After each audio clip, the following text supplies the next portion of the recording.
Alhamdulillah wassalatu wassalamu ala rasulillah wa ala alihi wa sahbihi wa man wala. Asyhadu an la ilaha illallah wa anna muhammadan abduhu wa rasuluhu wa ba'd. Ikhwani wa akhwati fillah rahimani wa rahimakumullah. Kembali Allah mempertemukan kita dengan rahmatnya, dengan pertolongannya dalam majelis yang di situ kita saling mengingatkan apa yang dulu pernah dibahas oleh Rasulullah Shallallahu Alaihi Wasallam bersama para sahabat radhiyallahu anhum. Demikian juga dari generasi sahabat yang membahasnya bersama generasi tabi'in rahimahumullah, dan terus menerus dari generasi tabi'ut tabi'in sampai di era kita, di era ujung akhir zaman ini, di era Mubasyirat al-Mahdi Sayyid Muhammad Qasim hafizahullahu ta'ala. Ini adalah karunia dari Allah yang luar biasa, dan semoga Allah senantiasa membimbing kita untuk selalu mensyukurinya.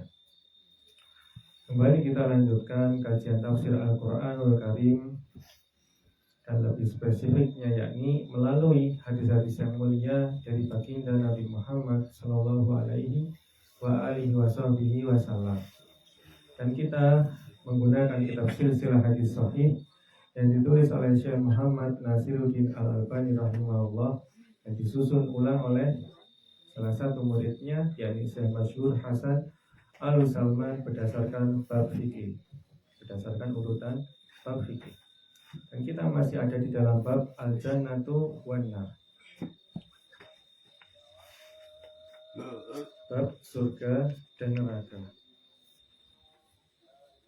Di hadis terakhir yang kita baca pada pertemuan hari Ahad, yakni tentang senandungnya bidadari surga, tentang senandungnya bidadari surga, di mana hadis tersebut diriwayatkan dari sahabat yang mulia Anas bin Malik radhiyallahu anhu. Kali ini kita lanjutkan ke hadis nomor 1457, An Abi Hurairah, dari sahabat yang mulia Abu Hurairah radhiyallahu anhu. Qala, ia menuturkan, qila ya Rasulullah, ada seseorang itu bertanya dari kalangan sahabat, wahai Rasulullah, hal nasilu ila nisa'ina fil jannah, apakah kami bisa menyetubuhi istri-istri kami di surga? Faqala, maka beliau sallallahu alaihi wasallam menjawab dengan sabdanya, inna rajula layasilu fil yaumi, sesungguhnya di dalam surga itu seorang laki-laki dalam seharinya ila mi'ati adra, yaitu mampu menyetubuhi hingga 100 gadis perawan dalam sehari. Hadis riwayat Abu Nuaim dan Al-Biyah. Ini adalah salah satu keterangan yang disampaikan oleh Nabi Shallallahu Alaihi Wasallam berkaitan karuniakan kepada penduduk surga kelak. Kalau hadis yang sebelum ini berkaitan dengan senandungnya bidadari surga, maka kali ini adalah yang berkaitan dengan hal tersebut, yakni kebugaran fisik ketika. Selanjutnya yakni hadis nomor 1458, An Zaid bin Arqam, dari sahabat yang mulia Zaid bin Arqam radhiyallahu anhu, qala, ia berkata, inna rajula min ahli nar. Nah, kalau tadi berkaitan tentang surga, kali ini tentang sifat neraka. Sesungguhnya seorang penghuni neraka la ya'dhumu lin-nari, akan membesar tubuhnya, hatta yakuna dirsu min adrasihi ka Uhudin, hingga salah satu gigi gerahamnya itu sebesar gunung Uhud. Seorang penghuni neraka nanti akan membesar tubuhnya, bahkan salah satu gigi gerahamnya saja itu dibesarkan sebesar gunung Uhud. Hadis riwayat Ahmad. Ini salah satu gambaran lagi yang mengerikan tentang azab di neraka, yaitu penduduk neraka itu dibesarkan tubuhnya supaya azab yang dirasakan itu betul-betul terasa pedihnya. Naudzubillah. Berikutnya yakni hadis nomor 1459 dari kitab silsilah hadis sahih ini, An Abi Bakri bin Abi Musa al-Asy'ari, dari Abu Bakar rahimahullah bin Abu Musa al-Asy'ari radhiyallahu anhu, ia bertutur. Jadi sahabat yang mulia Abu Musa al-Asy'ari radhiyallahu anhu memiliki seorang putra yang menjadi salah satu tokoh tabi'in, yaitu Abu Bakar rahimahullah. Qala, ia bertutur, yakni Abu Musa radhiyallahu anhu bertutur, qala sami'tu abi tajahal aduwa wa yaqulu. Abu Bakar mengatakan bahwa aku mendengar ayahku, yakni Abu Musa al-Asy'ari berkata sambil menghadap ke arah musuh. Sami'tu Rasulullah sallallahu alaihi wasallam yaqulu. Aku mendengar Rasulullah sallallahu alaihi wasallam bersabda, inna suyufa mafatihul jannah.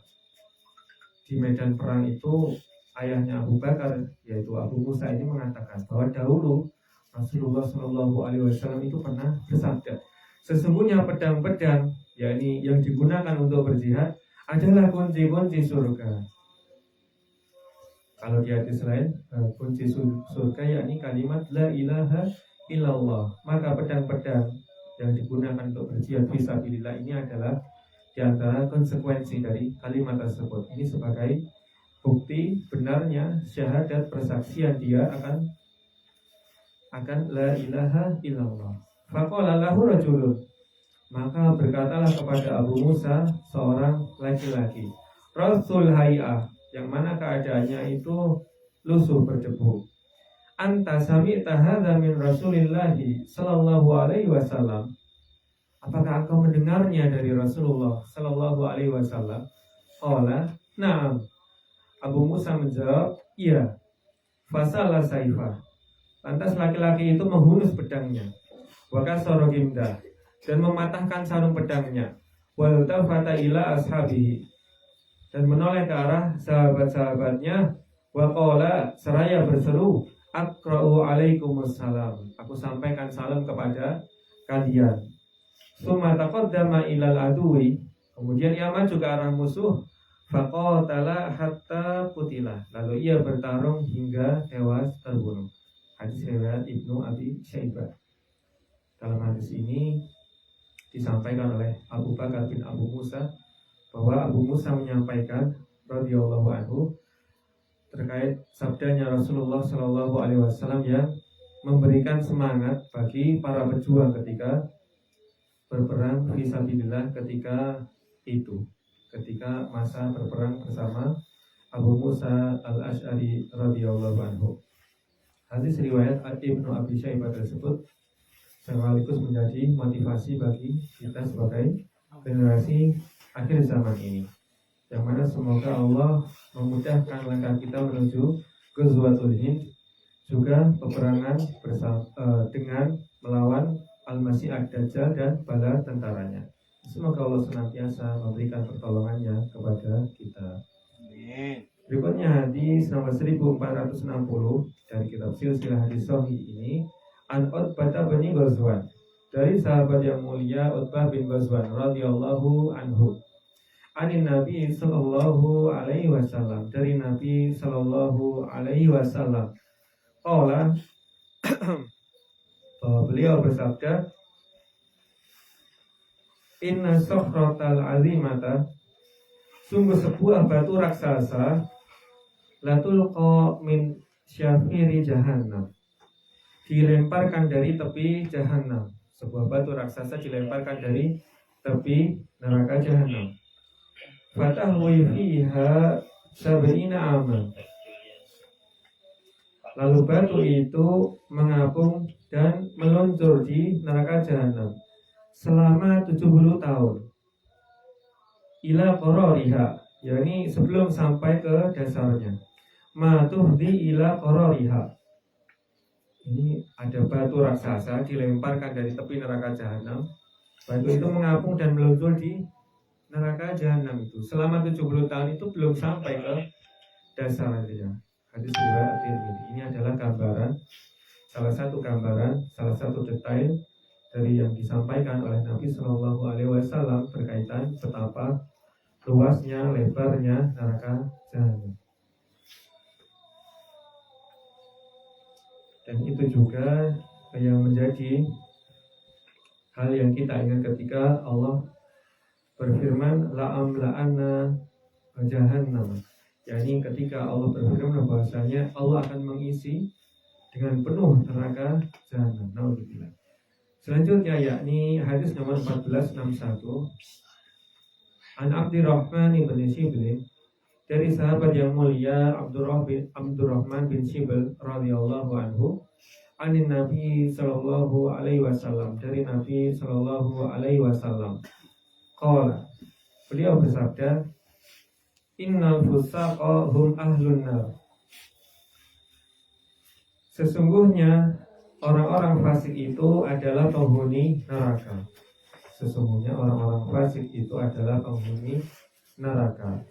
Qila, lalu ada yang bertanya, ya Rasulullah, wahai Rasulullah, wa manil fusaq, siapakah orang-orang fasik itu? Qala, lantas Nabi Shallallahu Alaihi Wasallam menjawab dengan sabda beliau, an-nisa, yakni para wanita. Qala rajulun, maka berkatalah seorang laki-laki dari kalangan sahabat ketika itu, ya Rasulullah, dia bertanya, wahai Rasulullah, awalasna ummahatina, bukankah mereka itu ibu-ibu kita, wa akhawatina, dan saudari-saudari kita, wa azwajana, dan istri-istri kita. Qala, kemudian Nabi Shallallahu Alaihi Wasallam menjawab dengan sabda beliau menjelaskan, bala, ya memang benar seperti itu, walakin nahunna, akan tetapi mereka itu, para wanita itu, idza utina lam yashkurna, jika mereka diberi karunia, diberikan kebaikan, diberi nikmat, mereka tidak bersyukur. Ini secara umum. Wa idza batulina, dan apabila mereka ditimpa musibah, lam yasbirna, mereka itu tidak bersabar. Kata Nabi SAW bahwa secara umum para wanita digolongkan sebagai orang-orang fasik yang menjadi kebanyakan penghuni neraka disebabkan apa? Karena ketika mereka diberi nikmat oleh Allah melalui keluarganya, entah itu melalui suaminya atau anaknya yang sudah bekerja, maka mereka tidak bersyukur. Dan ketika ditimpa musibah pun mereka tidak bersabar. Hadis riwayat Ahmad dan Al-Hakim. Maka mari kita saling memberikan motivasi, terutama bagi ibu-ibu kita, saudari-saudari kita, dan istri-istri kita agar bergandengan hingga ke jannah. Berikutnya yakni hadis nomor 1462.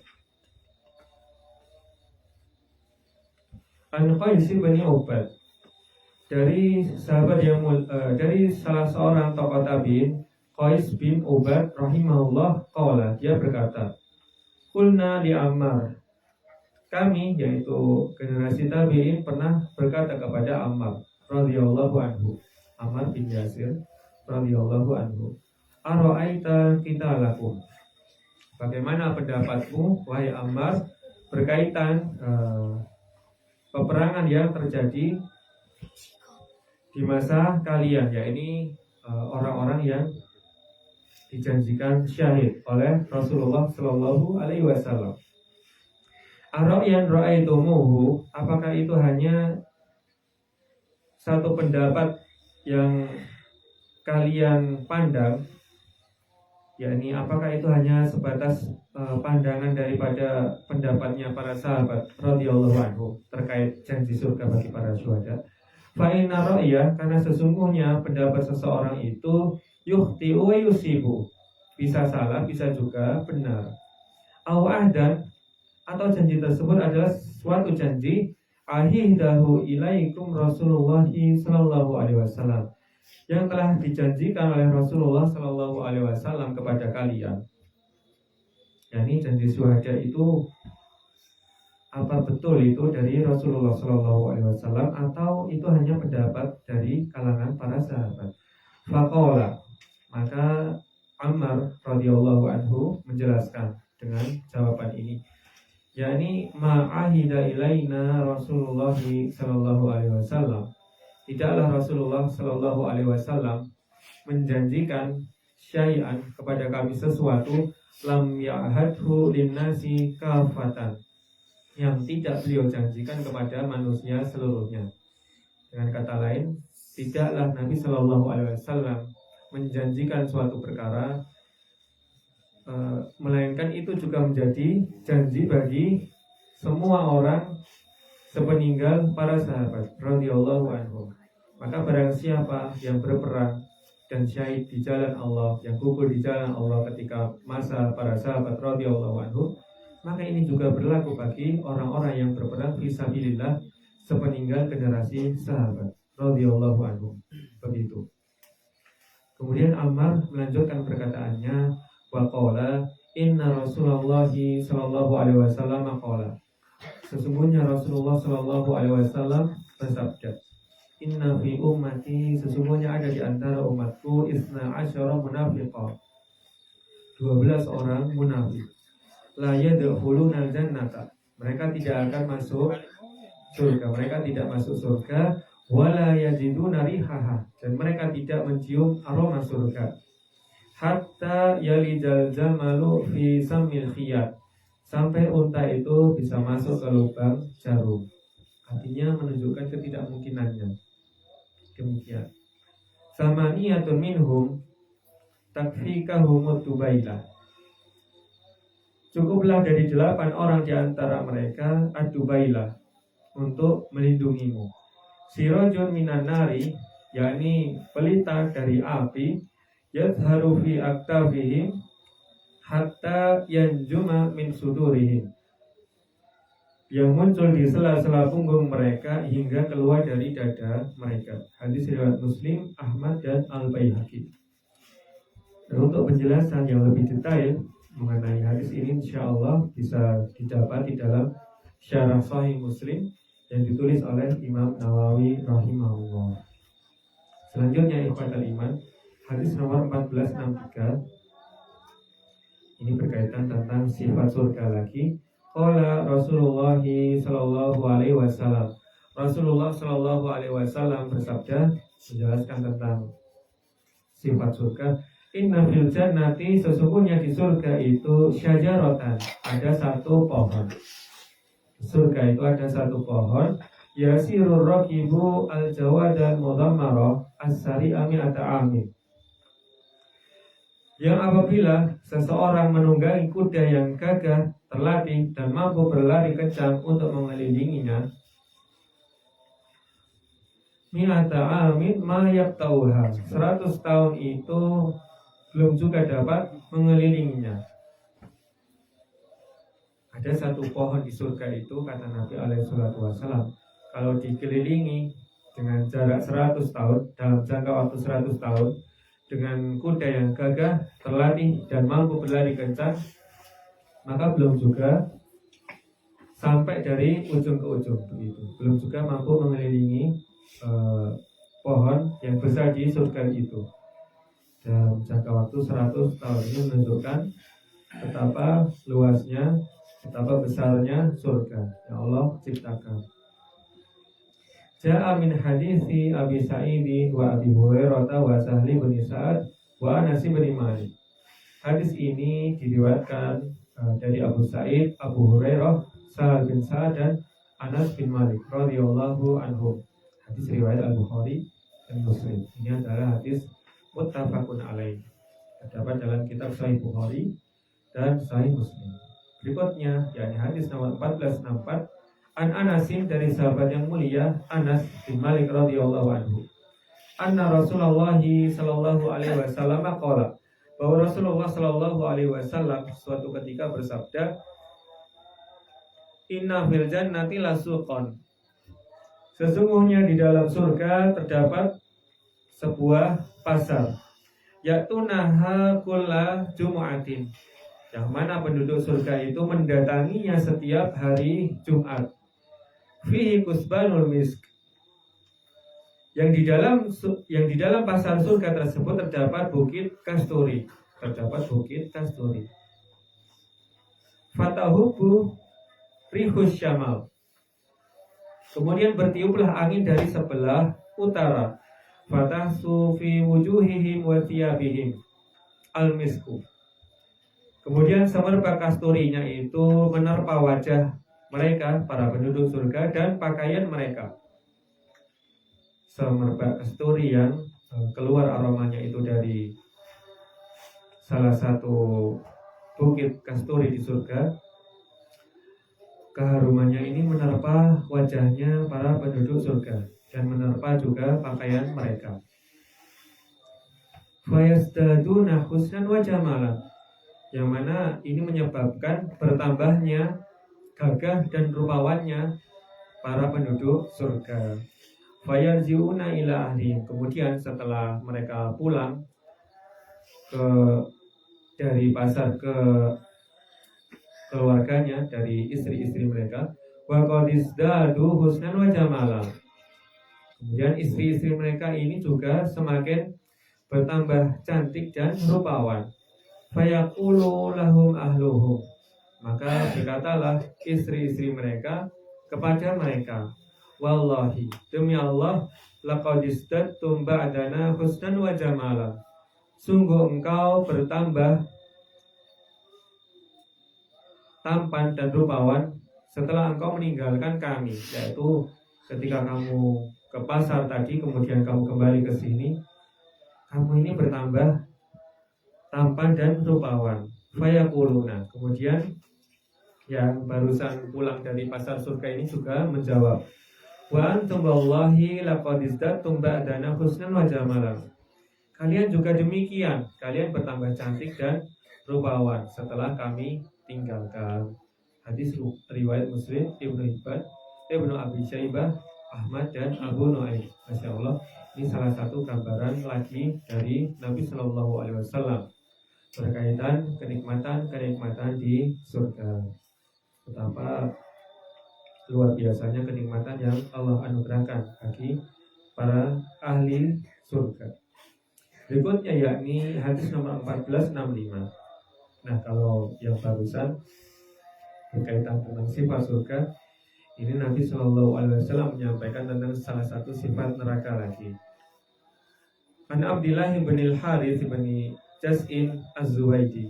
Jadi Abdullah bin Al-Harith bin Jas'i Az-Zubaydi, seorang sahabat Rasulullah Shallallahu Alaihi Wasallam, sahibi Rasulullah Shallallahu Alaihi Wasallam, yaqulu an Rasulillah Shallallahu Alaihi Wasallam, ia menuturkan sabda Rasulullah Shallallahu Alaihi Wasallam, inna finnari hayyatin, sesungguhnya di neraka itu ada ular-ular, amsala a'naqil buhti, yang mana besarnya itu seperti leher unta. Besarnya itu seperti leher unta. Kalau di dunia ini ada satu ular itu besarnya seperti leher unta. Yalsa'na las'ata, yang jika dia sudah mematuk dengan sekali patukan, fayajidu humuwataha arba'ina kharifa, maka penduduk neraka yang sudah disengat dengan satu kali sengatan itu, maka rasa sakitnya, panasnya itu, sengatannya tidak berhenti pengaruhnya selama 40 tahun. Rasa sakit patukannya itu tidak berhenti selama 40 tahun, gak hilang-hilang. Alhamdulillah. Wa inna fiha, dan di dalamnya juga, di dalam neraka itu juga terdapat la aqariba kalbigolil mukafa, ada juga kalajengking yang mana yang sa'nalas ata, yang apabila sudah menyengat dengan sekali sengatan, fayajidu humuwataha arba'ina kharifa, maka sakitnya tidak hilang hingga 40 tahun lamanya. Hadis riwayat Al-Baihaqi, Ahmad, dan Ibnu Hibban. Dan semoga Allah memudahkan langkah kita menuju jannah dan memudahkan langkah kita untuk menjauh dari api neraka. Ikhwatal iman, demikianlah hadis nomor 1465 tersebut yang terdapat dalam kitab silsilah hadis ini. kiranya menjadi penutup bagi apa yang kita baca bersama-sama kali ini. Semoga bermanfaat di dunia yang fana ini hingga ke jannahnya Allah yang abadi. Jazakumullahu khairan. Terima kasih atas perhatian dan kerendahan hatinya, dan mohon maaf atas kekurangan dan kesalahan yang terjadi. Tolong diingatkan demi kebaikan bersama. Subhanakallahumma wa bihamdika asyhadu an la ilaha illa anta astaghfiruka wa atubu ilaik. Jangan lupa besok kajian tafsirnya Ustaz Firya. Nah, itu akan dilanjutkan dengan detail surat Ar-Rum atau ke surat Al-Luqman, surat Luqman. Wassalamualaikum warahmatullahi wabarakatuh.